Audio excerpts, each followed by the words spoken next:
All right, we're analyzing some of today's emotional headlines with clinical psychologist Dr. Daniela Schreier this morning. Good to see you, Dr. Daniela. Good to see you too, Anna. It's so hard to process sometimes what we're seeing in real life. When we watched that courtroom, Ariel Castro, the man who held those 3 women captive for 11 years, sentenced to life in prison plus 1,000 years. Now, Dr. Daniela, we're going to hear from you in a second. We want to get a soundbite because you say this was a textbook performance, what you saw in the courtroom. Listen in. I am addicted to porn to the point that it really makes me impulsive, and I just don't realize that what I'm doing is wrong. I know it's not an excuse. I'm not trying to make excuses here. I am just sick. I have an addiction, just like an alcoholic has an addiction. He's sick. He has an addiction. He says, I'm not a monster. Seems like a lot of excuses there to me. How did you read that as a psychologist? And when people show you who they are, you got to believe them. And that was a textbook performance. He's a self-involved sexual predator.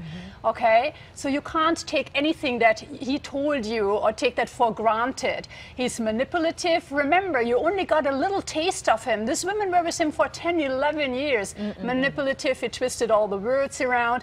During his performance, he said he's not a murderer. He said this women came on to him and wanted sexual favors.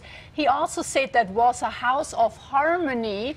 And he said, well, why did they come into the car with me in the first place? And it's all the FBI's fault, Anna. It's everyone else's fault but his own. And that part really, okay, everything disturbs you about this case in every way and fashion. But when he says it's a house of harmony, and he said, quote, there were good times, does it show you at all that what reality he is living in? What does that tell you? Well, Anna, he has psychopathic traits. He loves to be in control. He has an uncanny inability to take responsibility. There's the no shame factor, and he has no sentiment or emotions for anybody else but himself. You could see that as that very brave woman was up there at the stand. We're going to get to that in a second. Castro described the house saying it wasn't a house of horrors, it was a house of harmony, as you say.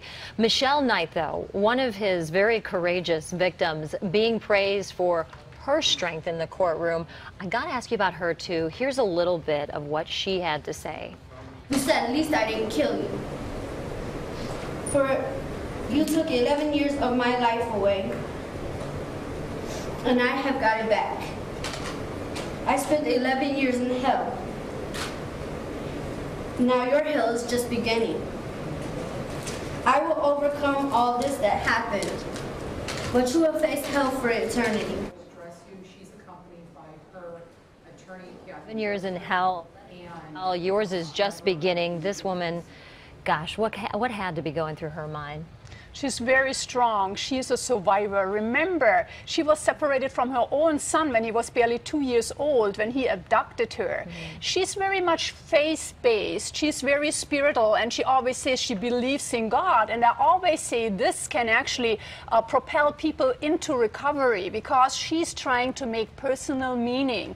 Why did that happen? How can I help others? And she also promised him, you're not going to hold me back. I grew stronger. I'm having this life, and I make it the best one I can. She's very admirable. You know, it just breaks your heart, but then you think, you know what, you can't feel sorry for her. This is a woman who is going to inspire others. She's going to do something great one day. She has more strength than I think most of us could possibly conjure up, given those circumstances.